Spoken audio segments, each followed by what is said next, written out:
vraiment, si vous en avez envie, foncez, quoi.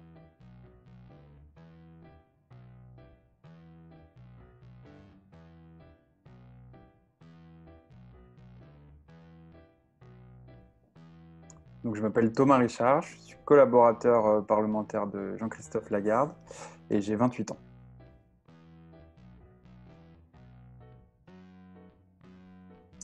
Alors, les rôles de d'un collaborateur parlementaire, j'ai envie de dire, ils sont nombreux et divers. Ils varient en fonction du député, en fait. Il y a autant de collaborateurs, de profils de collaborateurs parlementaires qu'il y a de profils députés. Vous pouvez avoir une personne qui aide administrativement le député, vous pouvez avoir un attaché de presse, vous pouvez avoir quelqu'un qui sera responsable de sa communication, notamment numérique, des réseaux sociaux, vous pouvez avoir un technicien aussi, qui est là pour l'aider sur les thématiques très précises, notamment en termes juridiques. Il y a aussi les collaborateurs en circonscription, et là, il y a plein de sous-catégories. Vous pouvez avoir quoi d'autre? C'est à peu près les grandes catégories qu'il peut y avoir de collaborateurs parlementaires. Donc ça varie vraiment en fonction des besoins des députés et de leur stratégie qu'ils souhaitent mettre en place. Moi, en l'occurrence, je fais de l'administratif, beaucoup. J'aide le député sur la rédaction d'amendements, sur la rédaction de propositions de loi. J'ai aussi une spécialité dans la défense. Donc là, sur cette thématique-là, je peux lui apporter un certain nombre d'éléments. Et donc, je m'occupe aussi de la circonscription. Donc, je fais un mélange de tout ça, et voilà ce qui résume mon activité au quotidien. Mais mon activité au quotidien, même s'il y a des similarités, peut être complètement différente de celle d'autres collaborateurs parlementaires. C'est une bonne question. C'est une bonne question. Si vous voulez, au sortir de mes études, j'ai toujours voulu travailler dans la politique. Et au sortir de mes études, on m'a proposé d'intégrer le pôle écologie de l'UDI. Donc, c'est vraiment voilà, la partie dédiée à l'écologie au sein de l'UDI. Et à l'époque, était animée par le député Bertrand Pancher, donc député de la Meuse, qui est aujourd'hui également président du groupe Liberté et Territoire à l'Assemblée nationale. Avant, il était à l'UDI. Et donc, du coup, j'ai commencé un stage là-bas où je travaillais sur des thématiques à ses côtés d'écologie. Et à la fin du stage, on m'a proposé de rester au sein de l'UDI en tant que collaborateur de parti. J'y suis resté pendant 2 années, c'est ça. Et puis un jour, je reçois un SMS du directeur de cabinet de Jean-Christophe Lagarde qui me dit voilà, il a besoin d'un collaborateur à l'Assemblée nationale, est-ce que ça t'intéresserait et voilà, c'est comme ça que j'en viens à travailler pour lui.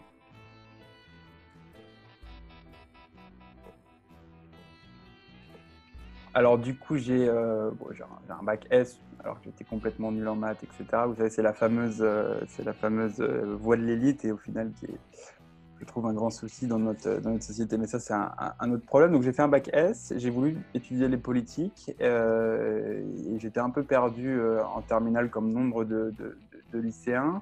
Je voyais Sciences Po, mais je considérais que c'était trop élevé pour moi. Donc, j'ai pas forcément passé les concours et je suis parti en fait 3 années au Canada, à Montréal, pour étudier les sciences politiques à l'UQAM. Après ces 3 années montréalaises, je suis revenu à Paris où j'ai été à l'IRIS-SUP. Peut-être que ça va parler à certains. C'est une école de relations internationales. Et donc j'ai fait un master 1 en relations internationales et un master 2 en défense et sécurité. Et après, voilà, stage au sein de l'UDI, et c'est comme ça que je deviens collaborateur.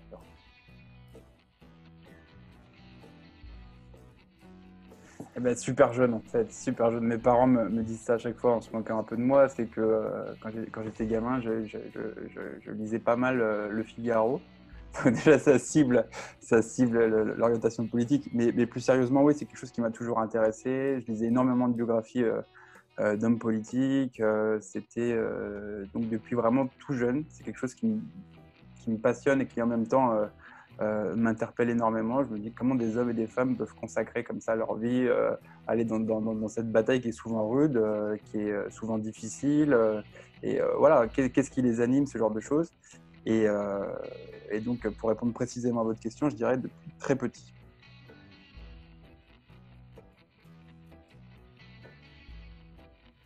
Ouais, c'est une forme d'engagement puisqu'on aide, on vient épauler quelqu'un voilà, qui essaye de transformer ou d'améliorer la société. Après, c'est vraiment différent que d'être élu au niveau local ou même député ou ce genre de choses. Donc, pour répondre également à votre question, moi, j'aimerais bien être élu local. Je ne parle pas d'élu national, etc. Mais c'est vrai que m'investir pour une mairie, un faible un faible nombre d'habitants, parce que c'est là où ça reste intéressant, puisque voilà, il y a ce contact avec les gens qui n'est pas forcément possible, j'imagine, dans les grandes métropoles. Et donc oui, ça m'intéresserait sur le moyen terme, effectivement.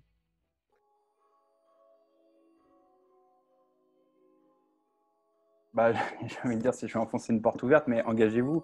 Moi, je vois souvent dans mes amis ou même dans ma famille, les jeunes ont une vision de la société. Je crois qu'en France, on est le pays le plus politisé dans le monde. Tout le monde parle politique, même s'il y a un certain rejet de nos élus. Il faut dire la vérité, notamment les élus nationaux, mais tout le monde parle de politique, tout le monde a un avis sur tout. Et c'est bien, parce que ça prouve qu'on a une conscience politique qui est assez développée. Alors les avis ne sont pas forcément toujours de haut niveau, mais ça n'empêche que ça demeure des avis et que ça montre un certain intérêt pour la société.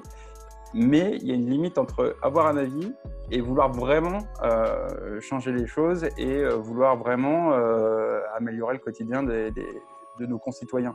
Donc vraiment, engagez-vous, parce que c'est sûr, c'est bien d'avoir une vision sur la société, c'est bien de critiquer en bien ou en mauvais les actions du gouvernement ou du maire, mais c'est aussi bien de dire, bah voilà, maintenant j'ai ça, j'ai fait ce constat et je vais m'engager et je vais pouvoir améliorer ce qui me semble devoir être amélioré. Alors c'est sûr qu'il y a beaucoup de jeunes maintenant, ils ne croient plus forcément aux partis politiques. Ils se disent, bah voilà, moi je vais aller changer la société, en tout cas un petit peu, un petit bout, en passant par les associations.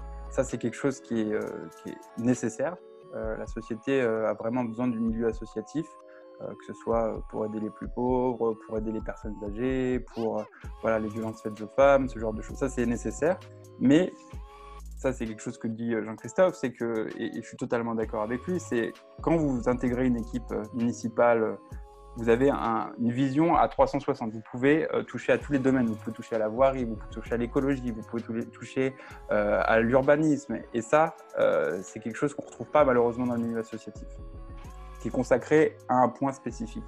Et s'engager, ça peut faire peur pour des jeunes, parce que certains se disent, bah, moi, finalement, les partis politiques, je ne sais pas si je suis de droite, si je suis de gauche, je me retrouve un peu dans les deux, etc. Et ce que je leur dis, c'est qu'au niveau local, je parle pour les élections communales notamment, il n'y a pas vraiment d'étiquette politique. Alors certes, un maire peut être attaché à un parti politique, avoir sa carte, etc. Mais travailler pour être élu au sein d'une commune, c'est surtout du pragmatisme. Un trottoir, c'est pas de droite, c'est pas de gauche. Voilà, c'est une école, c'est pareil. Et ça ne demande pas d'être encarté ou d'avoir une vision de la société idéologisée ou pas. Qu'est-ce qu'on peut faire pour améliorer le quotidien des gens avec qui on vit, quoi. Et c'est pour ça, engagez-vous, parce que malheureusement, je vois, il y a beaucoup d'équipes municipales qui ont du mal à se renouveler, qui ont du mal à attirer la jeunesse. Et pourtant, cette jeunesse, elle existe et elle a énormément d'idées, notamment en matière d'écologie.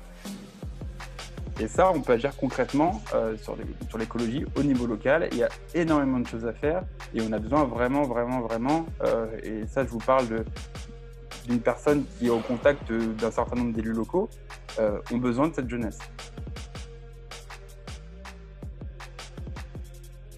Alors, je ne sais pas si c'est très drôle, mais c'est vrai qu'il y en a une à chaque fois que j'aime bien raconter, c'est que moi, si vous voulez, dans mon cursus scolaire, j'ai jamais fait de droit de ma vie. Vraiment.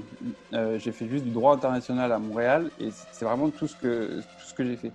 Et quand je débarque, collaborateur parlementaire, donc censé travailler à la construction de la loi, etc., quand vous n'avez pas fait de droit, voilà, donc j'arrive pour Jean-Christophe Lagarde, je ne sais même pas ce que c'est un amendement, enfin, je vois aussi de manière très, très, très vague, quoi. Je ne sais pas comment ça s'écrit, je ne sais pas comment ça... Et un jour, il me dit, bah voilà, demain j'ai besoin d'amendement sur une loi sur le terrorisme au début c'était vers la fin de l'année 2017. Et ça faisait quoi? Ça faisait même pas un mois que je travaillais pour lui. Il me dit, voilà, j'aurais besoin des amendements là-dessus. Et j'y ai passé la nuit entière pour essayer de savoir comment ça s'imbriquait, comment ça se construisait, comment on rédigeait ce genre de choses. Et j'ai réussi. Et à la fin de ça, je me suis dit, voilà, au bout d'un mois, j'arrête. C'est pas fait pour moi, l'Assemblée nationale, c'est vraiment pas fait pour moi. J'ai rien à faire là-dedans. J'ai jamais fait de droit, je comprends rien, etc. Et je me suis dit, voilà, tu te laisses encore un mois et puis comme ça, tu auras fait suffisamment de temps et tu pourras dire, bah voilà, ça paraîtra pas, si vous voulez, comme un échec si jamais je dois retrouver un autre poste, quoi. Et au final, ça va faire plus de 3 ans et demi que je travaille pour lui, quoi. Donc c'est pour dire que même les personnes qui se sentent un peu illégitimes et qui pourtant voudraient travailler dans la politique et en tant que collaborateur parlementaire, etc., qui n'ont jamais fait de droit comme moi, voilà, qui comprennent pas forcément comment fonctionne ce grand ensemble, bah, ils peuvent y arriver au final et c'est pas si compliqué que ça. Alors évidemment, je suis pas un technicien du droit, je suis pas un juriste, etc. J'ai encore énormément de lacunes, mais on peut tout à fait y arriver et travailler en politique sans rentrer forcément dans le moule.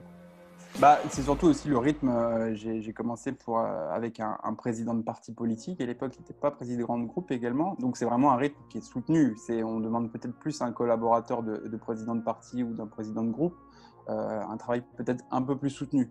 Et c'est vrai que débarquer dans ce monde-là, ouais, commission mixte paritaire, qu'est-ce que c'est que ça, etc. Comprendre les rouages de l'Assemblée nationale. Quand on n'a pas fait de droit, quand on était en plus expatrié pendant 3 ans au Canada, voilà, c'était vraiment un gap à franchir et c'était ça qui m'a au début beaucoup découragé. Une grosse claque, quoi. Une grosse claque, déjà, c'est vraiment très, très, très beau. Il y a une histoire, en fait, une histoire voilà, qui vous frappe. Il y a eu des personnages, des orateurs absolument incroyables qui ont été à la tribune. Il y a une espèce voilà, de décorum qui est sublime. Et ouais, je me suis pris une vraie claque et je me suis dit que j'avais énormément, énormément de chance de pouvoir travailler là et qu'il fallait surtout pas, fallait surtout pas laisser passer cette chance, quoi.